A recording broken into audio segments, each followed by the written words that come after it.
seputar pentingnya istiqomah. Istiqomah di dalam memegang agama sampai kematian menjemput kita. Di dalam Al-Quranul Karim, Allah Subhanahu wa ta'ala berfirman, Innal ladzina qalu Rabbuna Allah thumma istaqamu tatanazzalu alaihimul malaikatu alla takhafu wa la tahzanu wa abshiru bil jannati allati kuntum tu'adun. Allah Subhanahu wa ta'ala mengatakan, sesungguhnya orang-orang yang mengatakan Rabb kami Allah, kemudian mereka istiqomah dengan kata-kata itu. Artinya orang yang mengatakan Rabb kami Allah, orang-orang yang senantiasa melaksanakan perintah-perintah Allah, menjauhi larangan-larangan Allah, menikmati yang dihalalkan Allah, menjauhkan yang diharamkan Allah Azza wa Jalla, kemudian dia istiqamah dengan 4 perkara itu. Maka Allah Subhanahu wa ta'ala berjanji saat kematian kita, maka Allah Subhanahu wa ta'ala akan turunkan para malaikat menghibur kita, dan para malaikat akan mengatakan di telinga kita, berbahagialah, jangan sedih dan juga jangan susah hati, karena engkau sudah dijadikan surga oleh Allah Subhanahu wa ta'ala. Dari ayat ini kita dapat petik hikmah dan pelajaran bahwa orang yang senantiasa istiqamah di atas agamanya, maka hadiahnya adalah dia akan diwafatkan oleh Allah Azza wa Jalla dalam kondisi husnul khatimah. Ma'asyiral muslimin yang dimuliakan Allah Azza wa Jalla, ada beberapa kisah sebelum kita masuk tentang poin-poinnya, tentang bagaimana para ulama saat wafat, para ulama yang mengajarkan kepada kita betapa mulianya istiqomah itu. Dikisahkan dari Hasan Al-Basri rahimahullahu ta'ala, lamma hadarahul maut, ketika beliau menjelang wafatnya, dakhala alaihi rijalun min ashabihi, teman-temannya datang. Dan Imam Hasan Al-Basri ini hidup di generasi kedua setelah para sahabat, yang disebut dengan generasi tabi'in. Dan Imam Hasan Al-Basri ini terkenal sebagai Sayyidut Tabi'in, pemimpinnya para tabi'in, dikenal keulamaannya. Bahkan ucapannya kalau bicara itu persis seperti Nabi, untayan-untayannya itu seperti sabda Nabi, saking indahnya. Jadi Hasan Al-Basri saat detik-detik wafatnya, datang teman-temannya. Faqalu, teman-temannya mengatakan, zawwidna minka kalimatin yanfa'una Allahu Azza wa Jalla bihinna ya imam. Wahai imam, sebelum kau mati, bisa enggak kau berikan arahan-arahan kepada kami, nasihat-nasihat kepada kami dengan kalimat-kalimat, semoga Allah memberikan manfaat kepada kami dengan kalimatmu itu. Maka Hasan Al-Basri rahimahullahu ta'ala mengatakan, inni muzawwidukum thalatha kalimat, akan aku arahkan kepada kalian 3 kalimat. Ini orang mau mati tapi bisa sempat memberikan nasihat. Kalau kita lihat hari ini orang yang mau mati itu jangan lagi ngasih nasihat, ditalkin la ilaha illallah aja tak bunyi, ya kan? Tapi begitulah kematian para ulama, sempat-sempatnya dia ngasih nasihat. Dia mengatakan, inni muzawwidukum thalatha kalimat, aku berikan bekal kepada kalian dengan 3 kalimat. Kemudian beliau mengatakan, yang pertama, ma nuhitum anhu min amrin fakunu min atrakin nasilah. Apapun yang dilarang kepada kalian, kalau Allah dan Rasulnya melarang kalian, jadilah kalian manusia yang paling meninggalkan larangan itu. Kalau sudah Allah larang, Rasul larang, jadilah manusia yang paling menjauh dari larangan itu. Kemudian yang kedua, wa ma amartum bihi min ma'rufin fakunu min a'malin nasi bihi. Dan apapun yang diperintahkan kepada kalian dari Allah dan Rasulnya, dari kebaikan-kebaikan, maka jadilah kalian orang yang paling mengamalkannya. Kemudian yang ketiga, wa'lamu anna khuttakum khutwatun lakum wa khutwatun alaikum. Ingatlah bahwa perjalananmu di dunia ini bisa menguntungkan dirimu atau bisa merugikan dirimu. Fangduru aina taghduna wa aina taruhun. Maka perhatikan dalam hidupmu kemana engkau pergi dan kemana engkau kembali. Artinya yang terakhir ini seolah-olah Al-Imam mengatakan, Hasan Al-Basri rahimahullahu ta'ala, ketika kita ini keluar rumah, entah mengarah kemana saja, perhatikan arah itu. Apakah ada pahala di situ ataukah ada dosa di situ? Maka carilah yang banyak pahalanya, tinggalkan yang banyak dosanya. Kemudian setelah dia menasihati 3 kalimat ini, wa kana yughma alaihi thumma yafiqu wa yaqulu sabran wa ihtisaban wa tasliman li amrillahi hatta qubid. Ketika selesai dia menasihati itu, tiba-tiba dia pingsan. Setelah pingsan dia sadar. Ketika sadar itulah dia mengatakan, ya Allah, semoga engkau berikan aku kesabaran, semoga engkau berikan pahala yang banyak kepadaku, dan semoga Allah berikan kepadaku kemudahan untuk berserah diri akan perintah Allah subhanahu wa ta'ala. Setelah dia bicara seperti itu, dia pun meninggal dunia. Lihat, begitulah bagaimana para ulama ketika meninggal dunia. Dikisahkan dari ulama yang lain. Thabit Al-Bunani rahimahullahu ta'ala yang wafat tahun 127 Hijriah. Qala ibnuhu Muhammad, berkata putranya Thabit Al-Bunani ini namanya Muhammad, Zahabtu ulakkinu abi. Kata anaknya Muhammad ini, aku menemui ayahku. Dan Thabit Al-Bunani seorang ulama besar di zaman itu. Jadi kata Muhammad anaknya ini, aku pergi menuju ayahku yang sedang sakaratul maut itu, dan aku berusaha untuk mentalkinkan dengan kalimat la ilaha illallah. Dia mengatakan, ya abati qul la ilaha illallah. Wahai ayahku, katakan tidak ada sembahan yang berhak disembah kecuali Allah. Tapi apa kata Thabit Al-Bunani? Dia mengatakan, ya bunai khalli anni fa inni fi wirdis sabi' ka'annahu yaqra wa nafsuhu takhruj. Dia mengatakan, ya bunai, wahai anakku, tidak perlu kau talkinkan aku, katanya, karena sesungguhnya aku sedang membaca wiridku sendiri. Aku sedang membaca wirid, aku sedang membaca Al-Quran, aku sedang berzikir. Sambil dia bicara, tiba-tiba kemudian dia meninggal dunia. Jadi lihat bagaimana para ulama ketika diingatkan, dia ingat. Tapi kita lihat kematian di tengah-tengah kita lah orang-orang yang koma, orang-orang yang sedang sakaratul maut. Kadang-kadang orang yang mengaji banyak di situ pun kadang-kadang tidak tahu. Ditalkinkan pun tidak bergerak lisannya. Ini menunjukkan apa? Para ulama memberikan petunjuk kepada kita, beginilah orang-orang yang husnul khatimah. Kemudian juga dikisahkan oleh Abu Bakar Ibn Ayyas, seorang ulama juga yang meninggal pada tahun 193 Hijriah. Lamma hadarat Abu Bakrin al-wafat. Ketika Abu Bakar Ibn Iyas ini meninggal dunia, bakat ukhtuh, saudarinya yang perempuan tiba-tiba menangis melihat saudaranya Abu Bakar Ibn Iyas, seorang alim itu yang sedang sakaratul maut.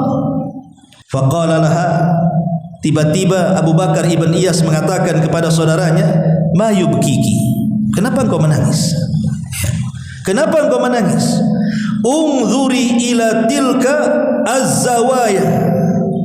Kau lihat tembok di pojok sana, katanya. Kau lihat tembok di pojok sana, kata Abu Bakar Ibn Iyas ini. faqad khatama akhuki fiha 18,000 khatmah. Sungguh saudaramu ini, Abu Bakar ibn Ayyas ini, sungguh saudaramu ini di pojok sana sudah menghatamkan 1018 kali hatam Al-Quran di pojok itu, katanya. Dia mengatakan seperti itu. Kemudian dia meninggal dunia. Lihat bagaimana orang dulu, mereka menghadapi kematian itu dengan tenang, kan? Karena mereka menurut kacamata kita secara zahir, amal mereka sudah cukup, kan gitu. Udah ribuan kali mereka menghatamkan Al-Quran. Pertanyaannya, berapa kali kita menghatamkan Quran? Tiba-tiba kita menghayal ingin husnul khotimah, kan gitu. Ya kalau para ulama ya wajar seperti itu. Ya. Ma'asyiral muslimin yang dimuliakan Allah Azza wa Jalla. Kemudian juga dikisahkan oleh Abu Bakar ibn Habib yang meninggal pada tahun 530 Hijriah. Lamma uhtudira, ketika dia hampir sakaratul maut, qala lahu ashabu, teman-temannya datang di sekelilingnya dan mengatakan, ausina ya imam, bisa enggak kau wasiatkan aku dengan beberapa wasiat. Lihat bagaimana dulu ulama itu sangat dihormati. Mereka takut kalau seandainya mereka meninggal, karena Nabi mengatakan apa? Mautul alim musibatun la tujbar. Kematian seorang alim itu musibah yang tidak bisa digantikan. Kalau hari ini Pak Jokowi meninggal, wakilnya jadi presiden. Kalau hari ini Pak Rudi meninggal, wakilnya jadi wali kota. Kalau hari ini pengusaha meninggal, besok ada lagi yang lebih kaya.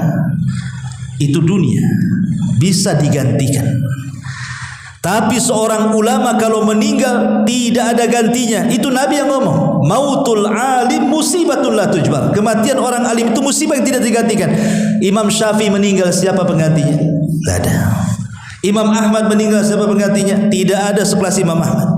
Imam Abu Hanifah meninggal, Imam Malik meninggal, imam-imam besar lainnya meninggal.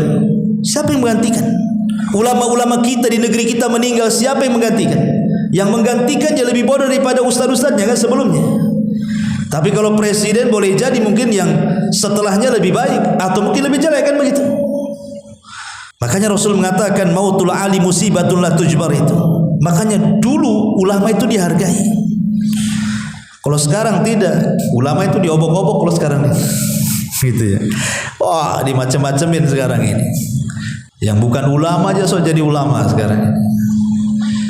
Yang ulama beneran tidak diulamakan, yang artis jadi ustaz itu pula diulamakan. Belajar tah di mana dia? Ma'asyiral muslimin yang dimuliakan Allah Azza wa Jalla. Makanya kalau ada kematian orang alim dulu itu, mereka takut ilmunya hilang. Maka cepat-cepat saat detik wafat ini ditanya. Takut ilmunya hilang. Makanya mereka mengatakan kepada Abu Bakar ibn Habib ini, ya imam, ausina, jangan mati duluan, katanya. Berikan wasiat dulu kepada kami, katanya. Faqala, maka kata Abu Bakar ibn Habib, usikum bi thalathin, kuwasiatkan sebelum matiku 3 perkara. Pertama, bi taqwallahi azza wa jal, bertakwalah kalian kepada Allah. Yang kedua, wa muraqabatuhu fi khalawat, ingatlah Allah di waktu kau sendirian. Karena betapa banyak orang-orang yang ketika bersendirian bermaksiat pula dia kepada Allah Azza wa Jalla. Dan itu dosa yang paling besar. Kalau orang bermaksiat saat bersendirian dengan Allah, bukannya berzikir malah bermaksiat, itu bisa menghapuskan pahala sebesar gunung Tihamah, kata Rasul. Kan nanti pada hari kiamat ada orang-orang yang membawa pahala sebesar gunung Tihamah, tiba-tiba dihancurkan gara-gara maksiat yang bersendirian kita dengan Allah Azza wa Jalla. Dan sekarang maksiat yang bersendirian itu mudah. Kalau dulu maksiat yang bersendirian itu mungkin orang pacaran berdua di kuburan, kan itu ya, atau di mana, nggak ada yang tahu kecuali dia dan Allah saja, dan ketiganya setannya lah di situ. Sekarang cukup dengan handphone saja bisa maksiat sendiri di kamar itu. Ya barho, ya kan, berita-berita nggak jelas, nonton film yang nggak layak ditonton, gambar-gambar. Sekarang bisa maksiat sendirian. Ma'asyiral muslim, makanya di sini dinasihati wa muraqabatuhu fil khalawat, ingat Allah saat bersendirian. Kemudian wahdharu masra'i hadza, dan ingat saat posisimu seperti aku ini, saat kalian seperti aku ini, kira-kira apa yang harus kalian siapkan. Jangan menunggu seperti aku sekarang ini. Artinya disuruh berbekal di sini. Wa tazawwadu fa inna khaira zadi taqwa, berbekalah kalian karena sebaik-baik bekallah taqwallahi azza wajalla, bertakwa kepada Allah azza wajalla. Kemudian juga dikisahkan dari ulama yang lain namanya Abul Waqti Abdul Awwal yang wafat pada tahun 553 Hijriah. Kana salihan katsira dzikri. Abul Waqti ini orangnya saleh, banyak berzikir kepada Allah Subhanahu wa taala.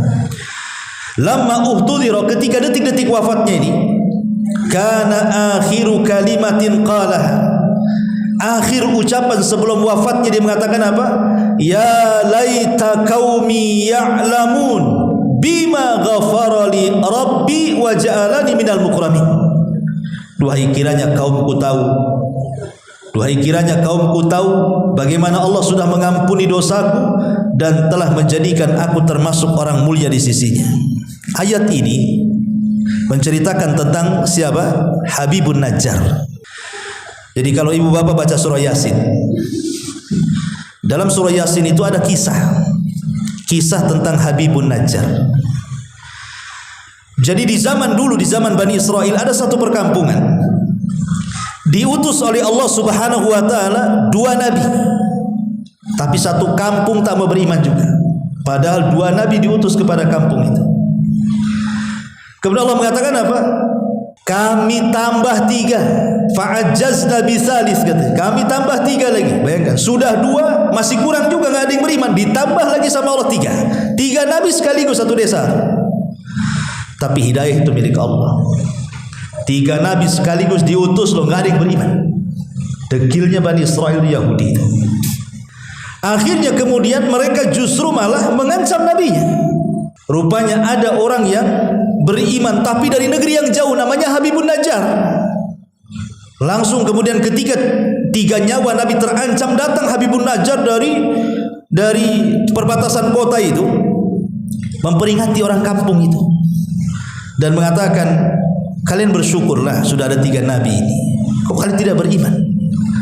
Jangan sakiti mereka, bahaya. Justru kemudian Habibun Najjar ditangkap. Habis ditangkap kemudian dipendam setengah badan, kemudian dirajam hidup-hidup sampai mati. Lah Habibun Najjar ini saat mati dia baca ayat ini, diabadikan dalam Al-Quran. Ya laita qaumi ya'lamun bima ghafara li rabbi wa ja'alani minal mukramin. Karena saat dia meninggal, dia digambarkan dia berada di surga.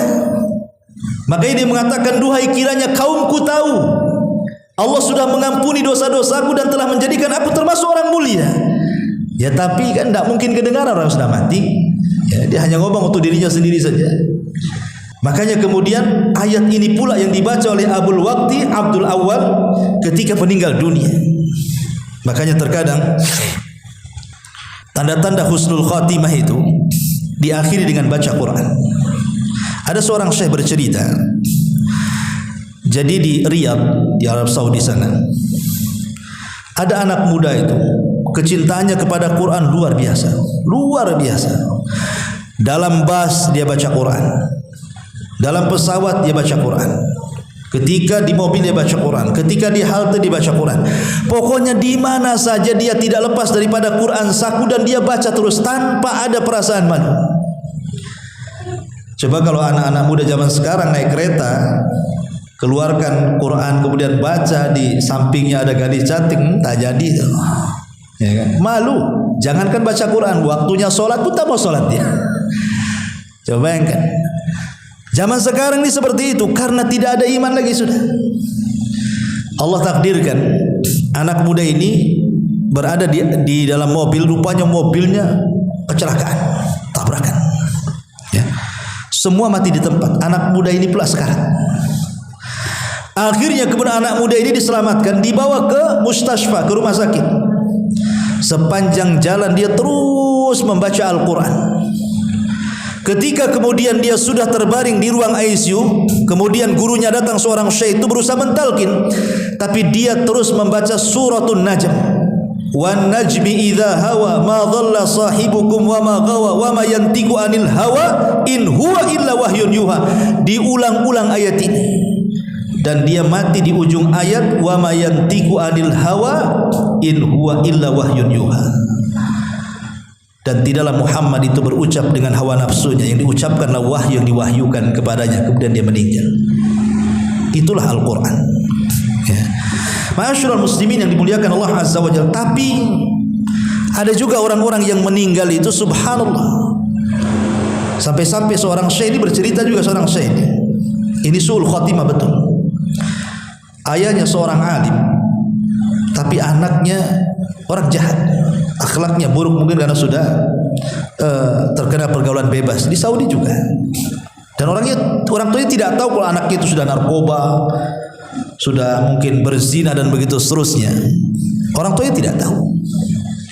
Taunya adalah ketika terjadi kecelakaan, kemudian dibawa ke rumah sakit karena bapaknya seorang alim, maka berusaha mentalkin anak muda ini. Tapi apa yang terjadi? Setiap dikatakan ya bunayya qul la ilaha illallah, wahai anakku katakan la ilaha illallah, tapi apa yang keluar? Yang keluar nama gadis-gadis yang pernah dizinahinya, dan dia masih hafal namanya dan dia sebut satu persatu, dan yang terakhir ketika disebut disitulah nyawanya terakhir keluar.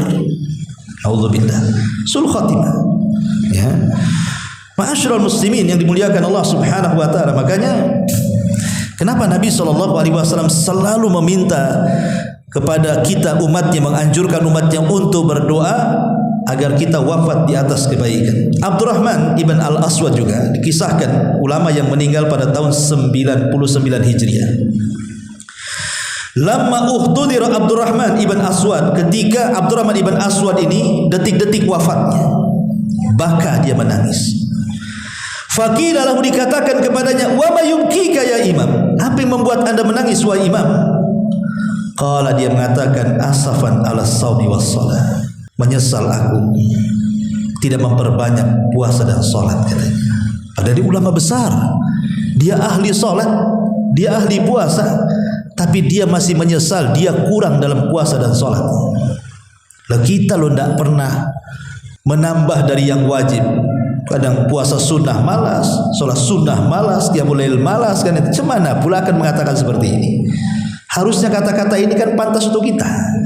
Tapi dia ulama yang ahli sholat, ahli puasa masih mengatakan ya asafa ala shaumi was shalah, katanya. Duhai kiranya aku ketika masih sehat betul-betul merajinkan kembali puasa dan salat. Walam yazal yaqra'ul Quran, setelah itu dia terus membaca Al-Quran hatta mata, sampai meninggal dunia. Kemudian juga dikisahkan oleh Sulaiman At-Taimi yang wafat pada tahun 143 Hijriah. Qala ibnu, yang berkata ini adalah putranya. Hina hadara abil maut, ketika ayahku meninggal dunia, Sulaiman At-Taimi, qala li, dia mengatakan kepadaku, ya bunai hadithni bi rukhsi la'alli alqallaha ta'ala wa ana husnu dhanubi. Wahai anakku, kisahkan kepadaku, mungkin dengan rukhsah, keringanan-keringanan yang pernah kau dapatkan dari ilmumu kepadaku, supaya aku bisa berjumpa dengan Allah dan aku dalam kondisi berbaik sangka dengan Allah. Ikhwan, ibu-ibu yang dimuliakan Allah Azza wa Jalla, ini termasuk sunnah yang kadang-kadang mahjurah, ditinggalkan. Orang yang sakit itu, orang yang sakit parah, itu setan lebih dekat dengan dia dibandingkan malaikat. Orang yang sakit parah itu setan lebih dekat. Karena setan tidak mau ada dari hamba-hamba Allah yang meninggal dunia kemudian dia husnul khatimah. Karena itu kesempatan terakhir menggoda dia masalahnya. Makanya setan itu akan berusaha menghubungi orang yang sakit parah, jangan sampai detik-detik wafatnya kemudian lepas pula dari jeratan setan. Itu sangat rugi setan itu. Karena masalahnya dia akan mati kan, udah gak ada kesempatan menggoda lagi. Makanya setan akan menghubungi orang sakit. Makanya lihat orang-orang sakit, terutama yang sudah parah, apalagi sudah lama, apalagi sudah terbaring, ucapannya aneh-aneh kan. Terkadang lebih baik mati daripada hidup. Putus asa, kecapean menahan sakitnya, sudah tidak sabar lagi, tidak mengharap pahala lagi. Karena apa? Setan masuk supaya dia apa? Putus asa.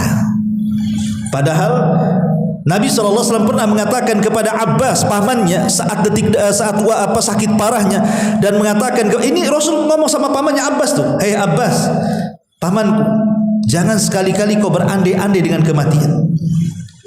Sebab kalau seandainya penyakitmu Allah sembuhkan dan engkau orang baik, engkau bisa menambah pahala. Tapi kalau engkau orang jahat, kau ada kesempatan bertobat." Ya. Kalau engkau orang jahat, tiba-tiba disembuhkan penyakitmu, kau ada kesempatan bertobat. Tapi kalau engkau orang baik, kau bisa menambah pahala, kata Nabi. Tetapi kalau memang harus mengucapkan karena sudah tidak tahan lagi, maka katakanlah, "Ya Allah, kalau memang kematianku lebih baik matikan saja. Tapi kalau kehidupanku lebih baik maka sembuhkan." Karena saat itu setan akan berkumpul kepada orang sakit itu.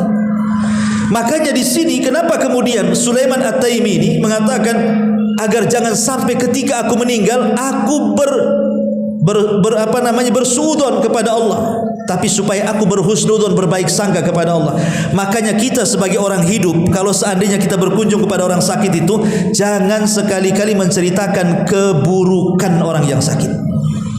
Ya, umpamanya ada orang sakit parah nih, kita datang, sebutkan aja kebaikannya. Sebutkan, walaupun sebenarnya dia bukan orang baik, tapi sebutkan saja kebaikannya. Duh sayang, memang orang baik diuji seperti ini. Padahal dia orang jahat, padahal nggak apa-apa ngomong gitu saja. Ya. Atau kapan lagi lah kita ke masjid, kapan lagi kita ini, dan begitu seterusnya. Sebab orang sakit mendengarkan orang di sekitarnya. Kalau suara yang masuk itu kebaikan, maka akan menghilangkan memori-memori maksiatnya, dan yang diingat kebaikan yang diceritakan orang sekitarnya. Boleh jadi dengan itu dia tidak akan putus asa dari rahmat Allah, dan kalaupun dia meninggal minimalnya ada husnudzon, berbaik sangka dengan Allah. Tapi kalau kita ceritakan keburukannya, cepatlah sembuh, kita maling lagi, kita ngerampok lagi, kita mabuk lagi, itu kan dosa semua, ya kan? Ya, cepat sembuh. Kapan kita narkoba lagi? Kapan kita ke diskotik lagi? Kapan dugem lagi? Lupa ingatan pahalanya, ini dosa, akhirnya ingat neraka. Kalau sudah ikut neraka, suudzon kepada Allah.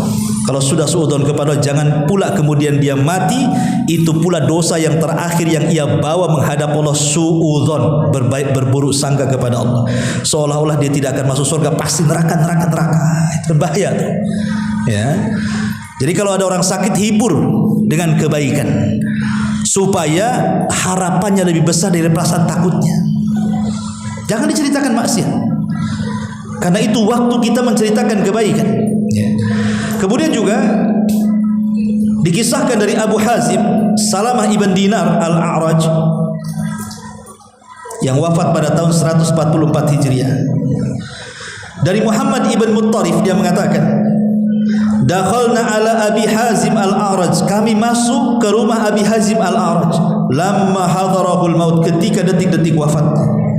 Fakulna, kami katakan, kaifa tajid, bagaimana kondisi, bagaimana keadaanmu?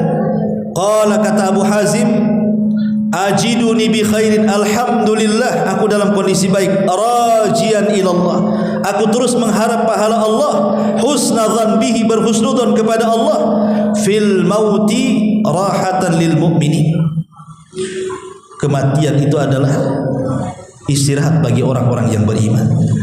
Kemudian dia membaca, wa ma indallahi khairun lil abrar, ingatlah apa yang di sisi Allah itu lebih baik bagi orang-orang yang senantiasa berbuat baik di dunia. Kemudian dia meninggal.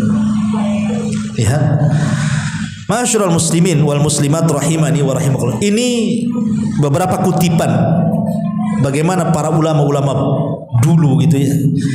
Saat wafatnya itu rasanya indah sekali. Ada yang membaca Quran kemudian meninggal, ada yang sedang menasihati kemudian dia meninggal, ada yang sedang berzikir kemudian dia meninggal, ada yang sedang membaca la ilaha illallah kemudian dia meninggal. Macam-macam gambaran ulama-ulama dulu meninggal. Nah, sekarang kita lihat gambaran-gambaran orang yang pernah Anda lihatlah saat nazah meninggal itu.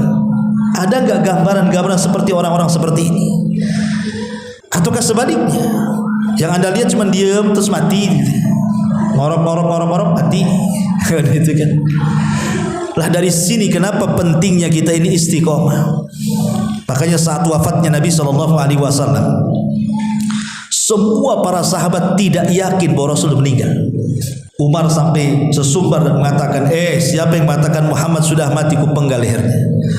Dia itu hanya sedang pergi 40 hari saja, nanti dihirup lagi dan akan mematahkan tangan dan kaki orang munafik itu. Saking gak percayanya Nabi itu wafat. Ali tidak bisa bangun kayak orang gila. Utsman lemas langsung. Semua para sahabat tidak sanggup bangkit karena gak yakin Nabi meninggal, kecuali Abu Bakar.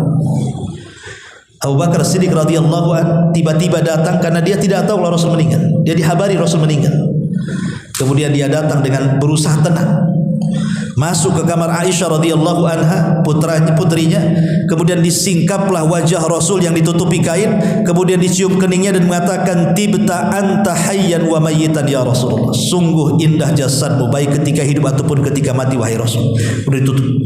Kemudian Abu Bakar keluar, langsung berkhutbah. Ini Umar sedang sesumber bawa pedang. Siapa yang mengatakan Muhammad mati, ku penggal lehernya.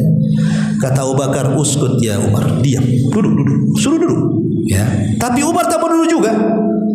Akhirnya Abu Bakar gak peduli dengan Umar, naik dia ke atas mimbar. Kemudian dia mengatakan di hadapan umat Rasul dan mengatakan, man kana minkum ya'budu Muhammadan fa inna Muhammadan qad mat. Siapa di antara kalian yang masih menyembah Muhammad, lihat Muhammad sudah mati. Wa man kana ya'budullaha fa innallaha hayyun la yamut. Tapi siapa di antara kalian yang masih menyembah Allah, Allah zat yang tetap hidup dan tidak akan mati. Barulah kata para sahabat, setelah Abu Bakar mengingatkan kami, apalagi kemudian membacakan ayat wa ma Muhammadun illa rasulun qad khalat min qablihi rusul afa imitta aw qutilan qalabtum ala aqabikum wa man yanqalibu ala akibaihi falan yadurrallaha syai'a wa sayazillahu syakirin. Tidaklah Muhammad itu sama dengan rasul-rasul sebelumnya. Apakah kalau dia mati atau terbunuh kalian akan murtad lagi? Siapa yang murtad ke belakang kalian tidak memadaratkan Allah sama sekali, karena Allah hanya membalas orang-orang yang bersyukur saja. Sahabat mengatakan, ketika Abu Bakar mengingatkan kami dengan ayat itu, baru kami sadar Nabi itu sudah meninggal. Tapi lihat bagaimana Abu Bakar Siddiq radhiyallahu memberikan kesemangatan apa? Untuk istiqomah. Ini wasiat istiqomah Abu Bakar. Yang kalian sembah itu bukan Muhammad, yang kalian sembah itu Allah. Ubudullah hatta ya'tiyakal yakin. Sembahlah Allah sampai mati. Karena Rasul-Rasul Muhammad ini sama dengan Rasul yang lainnya, sama dengan Musa sudah meninggal, sama dengan Isa diangkat ke langit, sama dengan yang lainnya juga meninggal. Semua kita akan meninggal. Tetapi namanya beribadah itu tetap kita harus terus tidak boleh terputus kepada Allah Subhanahu wa taala. Itu namanya istiqomah. Abu Bakar mengingatkan soal istiqomah ini. Karena di zaman sekarang, ikhwatu fiddin muliakan Allah Azza wa Jalla, ini zaman fitnah. Syubhat dan syahwat itu sudah merajalela di tengah kita ini. Apa itu syubhat? Syubhat ini kerancauan dalam beragama. Coba sekarang lihat di media-media sosial itu, macam-macam ajaran ada di situ. Karena apalagi di negeri kita ini, ikhwan, orang Arab mengistilahkan apa? Likulli sakitin lakit. Setiap yang jatuh pasti ada yang mengut. Maknanya ajaran apapun, sesesat apapun ada pengikutnya tuh di negeri kita. Yang ngaku Imam Mahdi ada juga pengikutnya. Imam Mahdi laki-laki, Indonesia perempuan pula ngaku Imam Mahdi. Dia Aiden tuh, ya. Yang ngaku Tuhan pun ada pengikutnya. Ya mungkin pengikutnya di dunia medsos mungkin kita ada nge-like juga kan gitu ya. Macam-macam, yang enggak sholat aja ada pengikutnya. Nauzubillah di negeri kita ini. Ini penyakit syubhat namanya. Adapun penyakit syahwat ya ada macam-macam lah. Sekarang kita ini dipertontonkan dengan macam-macam syahwat kan. Dengan maksiat-maksiat depan kita ini, dari diskotiknya, dari narkobanya, dari maboknya, dari perempuan, macam-macam. Dengan hubud dunianya, kecintaan kita kepada dunianya itu. Lah kita dihadapkan dengan fitnah yang seperti ini. Kalau kita tidak istiqomah, mungkin kita mudah akan, hati kita ini akan condong, mungkin condong kepada syahwat atau mungkin condong kepada syubhat. Mungkin rusak agama kita atau rusak akhlak kita. Sebab kalau terkena syubhat, rusak agama kita. Kalau terkena syahwat, rusak akhlak kita. Padahal yang menjadikan manusia baik itu adalah agama dan akhlak. Kalau bisa mengawinkan agama dan akhlak itu, jadi orang baik kita. Tapi sekarang agama diserang, akhlak pula diserang. Makanya kalau tidak istiqomah, susah sekali. Lalu apa saja supaya kita ini bisa istiqomah sampai kematian kita? Saya akan sebutkan 15 perkara dengan singkat karena juga waktu. Yang pertama, supaya kita istiqomah, al-iqbal alal Quran. Jangan lepas dengan Quran. Quran itu identitas kita kaum muslimin. Jangan pernah lepas dengan Al-Quran. Baca Al-Quran, pelajari Al-Quran, renungkan Al-Quran, amalkan Al-Quran. Karena nanti Nabi SAW akan menghadap kepada Allah pada hari kiamat dan mengatakan di hadapan Allah, Inna qaumi ittakhidhu hadzal Qur'ana mahjura. Ya Rabb, maafkan saya, kaumku di akhir zaman sudah mulai mereka meninggalkan Al-Quran. Pertanyaannya, sudahkah kita membaca Al-Quran setiap hari? Pasti jawabannya tidak. Setiap minggu? Tidak juga. Setiap bulan? Tidak juga. Nunggu Ramadan Ustaz? Tidak juga Ramadan tuh. Dia enggak tarawih juga rupanya. Kapan baca Quran kalau begitu? Ya. Padahal itu yang membuat kita istiqomah. Kemudian yang kedua, iltizam syar'illahi wal amali salih. Berusaha untuk iltizam, mengokohkan diri untuk berpegang dengan syariat Allah dan berusaha untuk beramal saleh. Kalau seandainya kita diberikan oleh Allah kekuatan, ikhwatu fiddin yang dimuliakan Allah Azza wa Jalla, ibu-ibu dan bapak-bapak juga, cobalah setiap hari itu ada amalan yang kita amalkan. Amalan apa sajalah selain yang diwajibkan. Entah berupa zikir, entah berupa baca Quran, entah berupa menolong orang, entah berupa silaturahim, terserah. Kan amal soleh kan banyak, tapi minimalnya setiap hari ada. Makanya ketika Rasul mengumpulkan mengumpulkan para sahabat, apa kata Rasulullah? Siapa di antara kalian yang puasa? Tidak ada yang jawab. Abu Bakar mengatakan saya. Siapa di antara kalian yang hari ini mengunjungi orang sakit? Tidak ada yang menjawab. Kata Abu Bakar saya. Siapa di antara kalian yang memberi makan fakir miskin? Tidak ada yang jawab. Kata Abu Bakar saya. Siapa yang hari ini mengikuti jenazah? Tidak ada yang jawab. Kata Abu Bakar saya. Bayangkan, Abu Bakar dalam satu hari puasa, mengunjungi orang sakit, mengunjungi jenazah, memberi makan orang sakit. Kata Rasul, tidaklah manusia ada 4 sifat ini pada dirinya kecuali dia masuk surga. Jadi kalau bisa setiap hari itu minimalnya ada 4 amalan lah yang kita amalkan. Kira-kira apa kan begitu? Ya. Karena semua itu akan ditanya di hadapan Allah Azza wa Jalla. Kemudian yang ketiga, tadabbur qasasil anbiya. Berusaha untuk tadabbur. Kalau kita ingin istiqomah, cobalah buka sejarah. Entah mempelajari sejarah Nabi, sejarah para sahabat, sejarah para ulama gitu ya. Maka kita akan semangat tuh. Kalau kita mendengar sejarah itu akan semangat. Ya, seolah-olah semua ada. Makanya kenapa kemudian di Quran itu Allah Subhanahu wa taala menceritakan para nabi kepada nabi.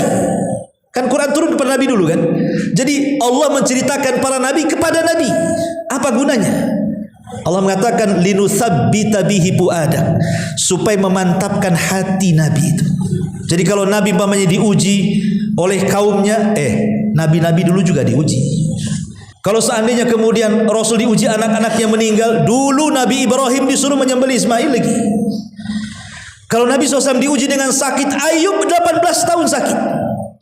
Kalau seandainya ada orang kemudian mencaci maki mengatakan dia gila, semua para nabi dibilang gila. Akhirnya kan tenang tuh. Karena ada pendahulunya kan. Makanya kalau seandainya nih kita dapat musibah, kemudian musibah kita digandengkan dengan musibah nabi, tenang kita. Coba, apa yang tidak ada pada nabi, apa yang tidak ada pada kita ada pada nabi. Musibah apa saja yang kita hadapi, nabi pernah mengalaminya. Kita tenang jadinya kan. Ada orang yang kemudian kena musibah anaknya meninggal, nabi anaknya meninggal juga. Kecil-kecil lagi, bayi-bayi. Ketika kita berdakwah kemudian anggaplah tadi umpamanya kan, buat masjid, wah ini pakai tenaga ini. Nabi juga sama. Ya. Tenanglah kita. Begitu kita mengikuti jalan Nabi. Oh, kita ditimpa kefakiran, Nabi penggembala kambing berbelas-belas tahun itu kan. Setahun 2 tahun jadi penggembala kambing itu dengan gaji murah. Miskin juga Nabi. Apa Apalagi coba disebutkan apa musibah yang ada pada diri kita itu Nabi punya semuanya. Nabi anak yatim bahkan dalam kandungan lagi. Setelah brojol, ASI dipindah-pindah dari Halimah Sa'diyah, dipindah lagi ke pamannya, dipindah lagi ke kakeknya. Kita mungkin tidak pernah merasakan itu. Makanya kenapa kalau kita mempelajari sirah-sirah Nabi itu, kita akan tenang. Ada contohnya rupanya ya. Kemudian juga yang keempat, ad-doa, berdoa kepada Allah. Dan Nabi SAW yang paling banyak berdoa kepada Allah apa? Ya muqallibal qulub tsabbit qalbi ala dinik. Wahai zat yang membolak-balikan hati, tetapkan hatiku di atas agamamu. Karena Rasul pernah mengatakan nanti di akhir zaman ada orang yang mukmin di pagi hari, kafir di malam hari. Mukmin di malam hari, kafir pula di siang hari. Karena siapa yang memegang hati? Allah yang memegang hati. Dulu di zaman Nabi Musa ada orang namanya siapa? Bal'am ibn Ba'urah. Bal'am ibn Ba'urah ini ahli ibadah, ulamanya Bani Israel. Bisa kufur. Gara-gara apa? Gara-gara dunia. Ditawari jabatan, ditawari harta, kufur dia. Padahal ulama Bani Israel sampai Allah Subhanahu wa taala gambarkan kekufurannya itu, sampai Allah mengatakan fansalakha fakana minal ghawin fa'atbahu syaitan lagi katanya. Dia seperti ular yang mengganti baju. Ular kan suka ganti baju tuh kulitnya tuh. Itu insalah namanya. Artinya dia melepas baju keimanannya, berubah menjadi kekafirannya. Sesat pula dia. Harusnya dia mengikuti setan, setan ikut dia lagi. Itu Bal'am bin Ba'urah. Itu di Quran dijelaskan. Siapa lagi? Banyak. Dulu ada namanya Rajal ibn Unfuah. Rajal ibn Unfuah ini di majlis Nabi. Walaupun ada sebagian ulama mengatakan riwayatnya lemah, tapi saya kisahkan aja sebagai ibrah. Jadi Rajal ibn Unfuah ini dia membaca surah Al-Baqarah secara khatam dan tafsirnya dengan Nabi. Artinya dia orang yang cinta dengan Quran. Rajal ibn Unfuah ini. Di akhir-akhir kehidupan Nabi muncul nabi palsu namanya Musailamah al-Kadzdzab dari Yaman. Maka Rasul mengirim surat lewat Rajal ibn Unfuah ini. Ya Rajal, kasihkan surat ini kepada Musailamah al-Kadzdzab, si nabi palsu dari Yamamah itu, supaya dia bertobat. Dibawalah surat itu. Di tengah jalan Rasul meninggal. Surat ini dibawa Rajal. Ketika sampai di kandang Musailamah al-Kadzdzab itu, entah ngomong apa Rajal ibn Unfuah ini, empat mata dengan Musailamah, tiba-tiba dia mengatakan bahwa Musailamah al-Kadzdzab itu benar seorang nabi. Rupanya apa? Ditawari kekuasaan, ditawari harta. Padahal udah ngaji sama Nabi lagi tuh, bisa murtad dia. Rajal ibn Unfuah. Nauzubillah, apalagi kita. Makanya Umar ibn Khattab ketika memegang Taurat itu, ada satu lembaran Taurat dipegang Umar. Rasul marah dan mengatakan amutahawwikun anta ya ibnul Khattab. Kau sudah bingung wahai Umar, lempar tuh lembaran Taurat, di depanmu ada Quran, ngapain pula kau pegang-pegang Taurat? Nabi tahu hati Umar itu yang memegang Allah, bukan Umar. Bisa saja Umar tersesat. Kalau sekelas Umar aja dikhawatirkan oleh Nabi, tentu sekelas kita lebih khawatir lagi. Nabi lah kan begitu. Tiba-tiba kita tidak pernah belajar Quran, tidak belajar hadis, sok-sok beli Injil dibaca. Kenapa beli Injil? Perbandingan agama Ustaz. Perbandingan dari mana? Quran aja nggak hatam. Mau dibanding-bandingkan dengan mana? Kok sesat kamu kan begitu. Jadi makanya banyak berdoa supaya di zaman fitnah ini adalah hati kita tetapkan di atas agama Allah Azza wa Jalla. Kemudian yang nomor 6, yang nomor 5, zikrullahi Azza wa Jalla. Perbanyak zikir, karena zikir yang bisa menenangkan hati. Kemudian yang nomor 6, al-hirsu ala an yaslukal muslim tariqan sahihan, berusaha untuk mencari jalan yang benar, talabul ilmi. Kalau kita ingin istiqomah, rajin-rajin hadir di majelis taklim. Orang yang jarang hadir di majelis taklim itu mudah futur orang itu. Siapa yang akan memberi nasihat kepada orang kalau tidak hadir di majelis taklim? Karena ilmu itu hanya akan dapat di majelis taklim. Anda bisa mungkin belajar lewat YouTube, lewat televisi, tapi Anda tidak beradab di situ. Kadang-kadang sambil tidur tengok YouTube, sambil makan tengok YouTube, kadang-kadang nggak pakai baju lagi. Nah, coba kalau antum hadir di majelis taklim, ada yang berani pegang bawa makan, buka baju, tidur. Mungkin ustadznya pulang, ngapain lah ngajari orang kayak gini. Ya. Karena kalau sudah di majelis taklim pasti ada adabnya, ada malu sedikit lagi gitu. Karena ada malaikat di situ, makanya pasti dapat ilmu. Walaupun seandainya ilmu itu diulang-ulang, minimalnya pulang sudah tak ada dosa lah. Kita ini sudah banyak dosa, susah pula hadir di majelis taklim, istighfar pun tidak. Minimalnya kalau sudah susah istighfar, hadir aja di majelis taklim, pulang itu dosanya sudah hilang. Kata Nabi, "Qumu maghfuran lakum." Pergi kalian, dosa-dosa kan sudah diampuni. Ya. Walaupun dia ngantuk Ustaz. Ya, walaupun dia ngantuk, insyaallah. Insyaallah. Mudah-mudahan enggak ngantuk aja lah ya. Kemudian yang nomor 7, at-tarbiyah. Berusaha untuk tarbiyah. Mentarbiyah itu membiasakan, melatih diri. Jangan malas, gitu maksudnya ya. Karena perasaan malas, makanya Rasul berdoa. Ada satu doa menarik itu ketika Rasul, entah siapa yang melangkahkan kaki Rasul. Tahu-tahu ke masjid aja Rasul itu. Rupanya di masjid itu ada Abu Umamah Al-Ansari. Lagi bingung, stres. Kata Rasul, "Hey Abu Umamah, ngapain kau di sini? Ini kan bukan waktu sholat, karena waktu itu di waktu duha. Waktu duha orang kerja. Ngapain kau di masjid?" katanya. Apa kata Abu Umamah?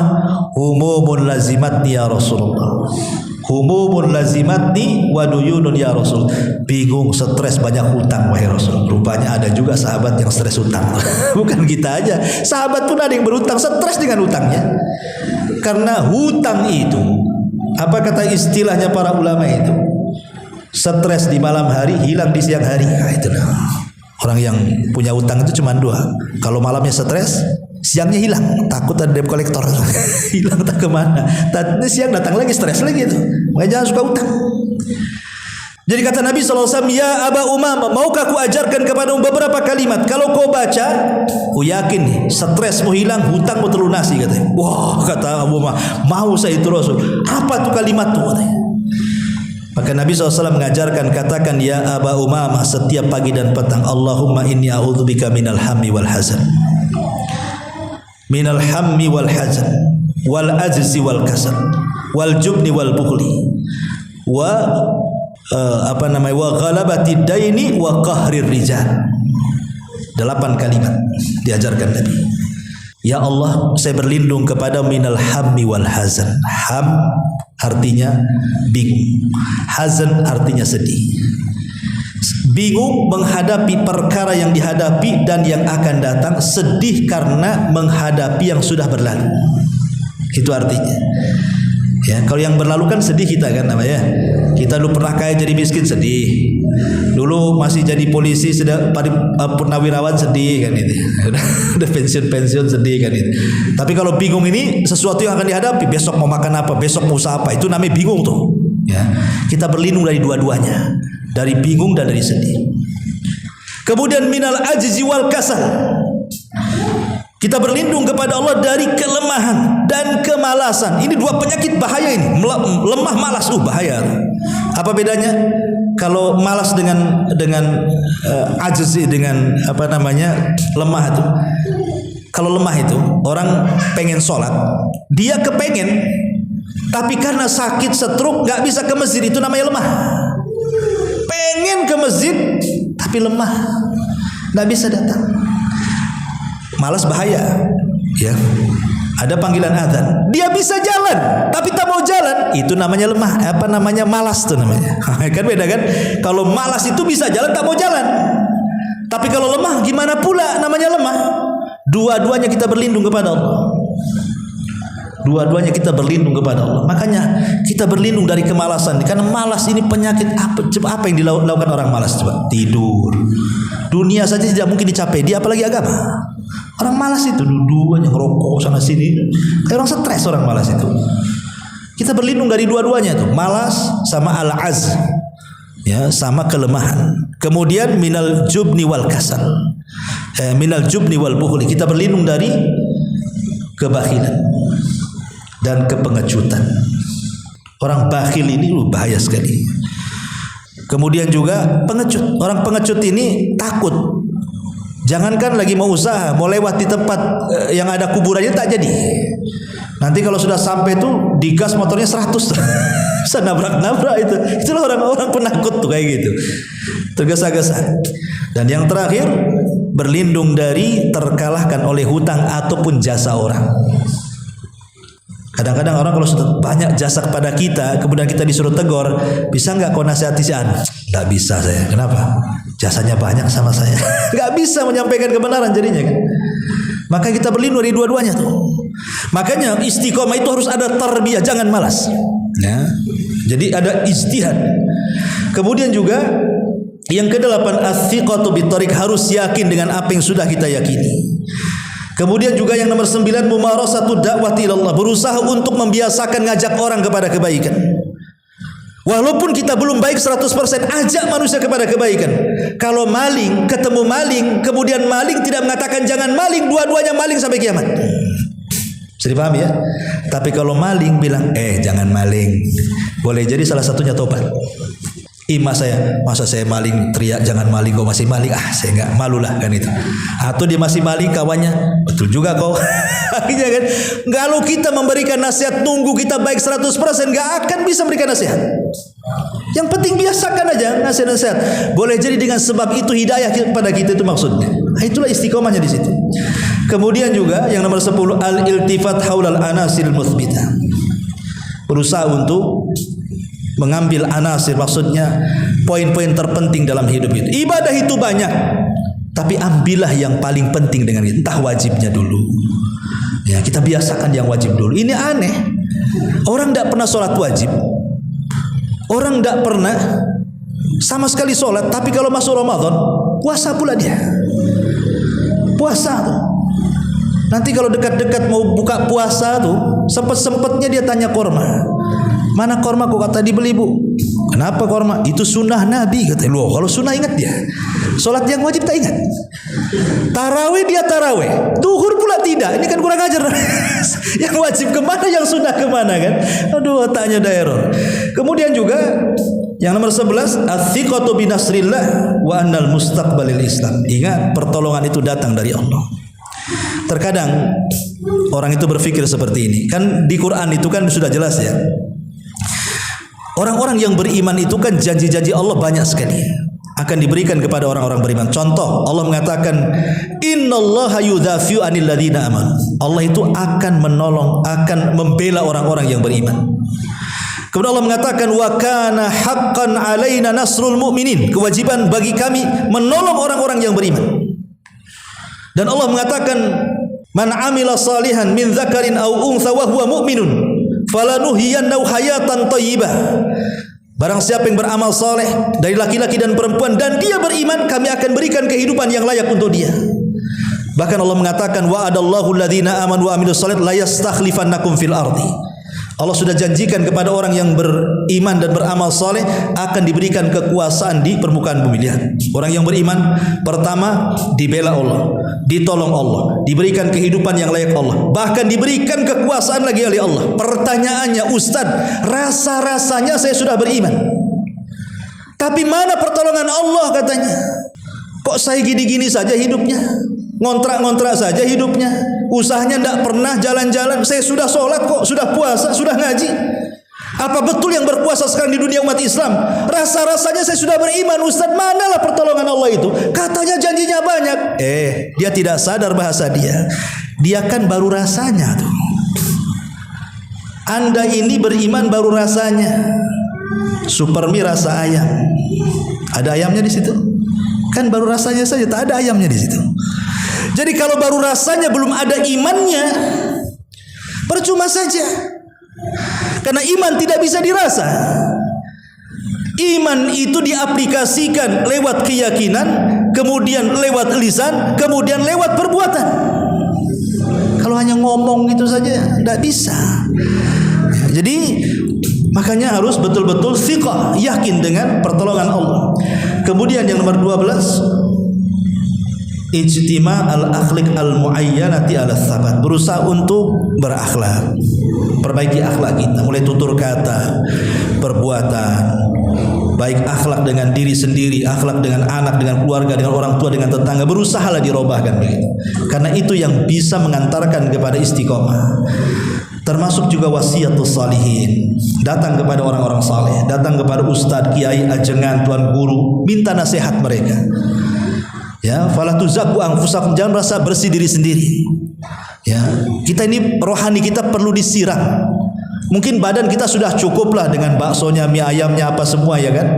Hari-hari kadang makan 4-5 kali kita. Sudah cukup badan kita tuh. Ruh kita yang belum cukup. Hadir di majelis taklim, melihat YouTube pengajian atau datang ke orang saleh dan begitu seterusnya kan. Karena itu yang bisa memantapkan sebenarnya. Kalau tidak dilakukan maka kita akan futur. Kemudian juga zikrul maut. Ingat kematian. Karena kalau ingat kematian itulah yang akan menghancurkan semua kenikmatan kita. Dan yang terakhir, ta'ammul fi naimil jannati wa adzabin nar.